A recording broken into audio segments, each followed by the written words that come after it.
پاکستان تحریک انصاف نے آج کے تمام احتجاجی مظاہروں کو مؤخر کرنے کا اعلان کر دیا ہے۔ تفصیلات کے مطابق پاکستان تحریک انصاف کے رہنما حماد اظہر نے کہا ہے کہ پنجاب بھر سے ایسی مشکوک اطلاعات موصول ہو چکی ہیں جن کی بنیاد پر آج کے تمام احتجاجی مظاہروں کو مؤخر کی جاتی ہے۔ انہوں نے کہا کہ آج صرف ریٹرننگ آفیسروں کے دفاتر کے باہر پرامن احتجاج ہوں گی جہاں نتائج تبدیل کی گئی ہے۔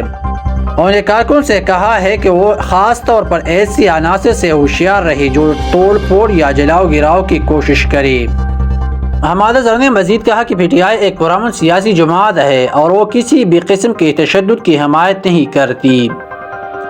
انہوں نے کہا کہ پی ٹی آئی کے کارکن اپنے احتجاجات کو پرامن طریقے سے جاری رکھیں اور وہ جمہوریت کے لیے آخر حد تک جائیں گی۔